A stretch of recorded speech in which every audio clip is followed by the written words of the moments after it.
Assalamualaikum warahmatullahi wabarakatuh. Saya Ria Salsabila Solin.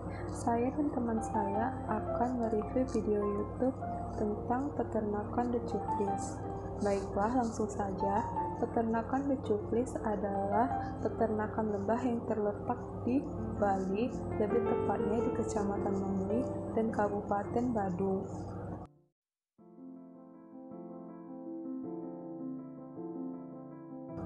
Jenis lebah yang diternak adalah lebah Trigona itama atau yang biasa disebut dengan kele. Lebah Trigona itama merupakan lebah yang tidak memiliki sengat, namun untuk pertahanan dirinya dia hanya menggigit saja. Lebah Trigona itama menghasilkan madu, propolis, dan polen. Setidaknya ada 160 koloni lebah Trigona itama yang tersebar di peternakan decuklis.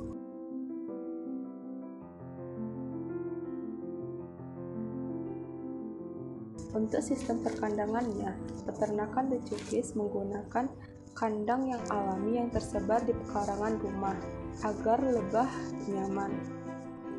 Untuk kandangnya atau kandang atau stupnya terdiri dari dua bagian, yaitu bagian atas dan bawah. Bagian bawah di mana bagian yang berfungsi sebagai tempat penyimpanan telur terbuat dari batang kayu pohon, dan bagian atas yang berfungsi sebagai tempat penyimpanan madu terbuat dari triplex yang berbentuk persegi yang kemudian nanti di atasnya dilapisi oleh plastik dan atap. Untuk bentuk sarang lebah Trigona bentuknya berbeda dari lebah pada umumnya, yaitu sarang lebah Trigona berbentuk seperti mangkuk atau pot yang di dalamnya terdapat madu yang kemudian akan dipanen.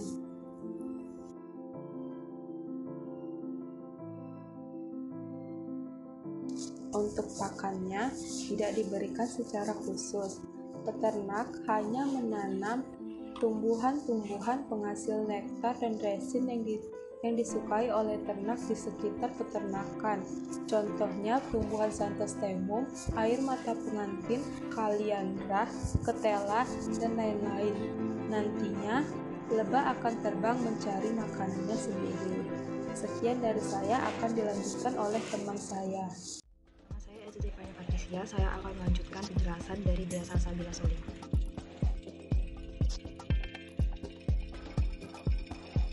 Lebah Trigona ini mudah untuk dibudidayakan dan juga tidak memerlukan biaya yang banyak karena hanya diperlukan ketersediaan stup dan juga ketersediaan sumber pakan.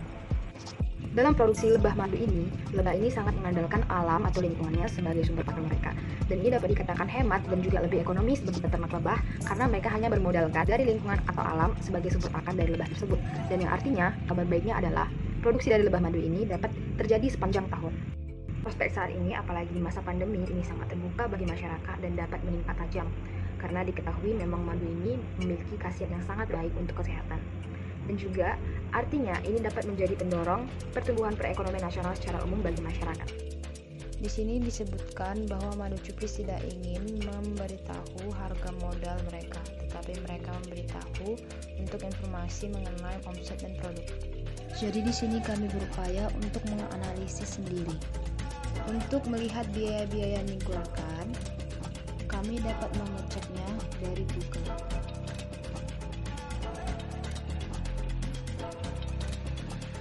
Sebelum melakukan panen, sebaiknya wajib untuk melindungi diri dengan alat pelindung diri untuk menghindari berbagai gigitan dari lebah yang akan dipanen nantinya.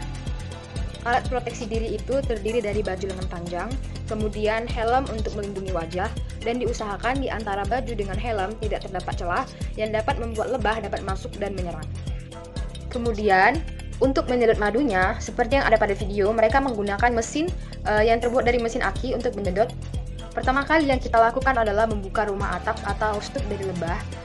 Kemudian terdapat di dalamnya plastik yang harus kita buka kembali secara perlahan karena di saat itulah lebah akan menyerang. Kemudian kita akan melihat di dalamnya terdapat pot-pot madu yang harus kita lubangi. Kemudian ambil alat untuk menyedot madu-madu tersebut. Setelah selesai melakukan penyedotan, tutup kembali rumah lebah tadi seperti awal. Kemudian hasil penyedotan tadi harus dilakukan proses penyaringan untuk menghindari adanya tusukan-tusukan dan juga kaki-kaki dari lebah tersebut. Kemudian Hasil tirisan itu langsung dimasukkan ke dalam botol. Dalam satu stuk pada lebah dapat dipanen sebanyak 3 kali dalam setahun. Madu yang baru dipanen biasanya menghasilkan banyak busa dikarenakan terdapat banyak gas di dalamnya.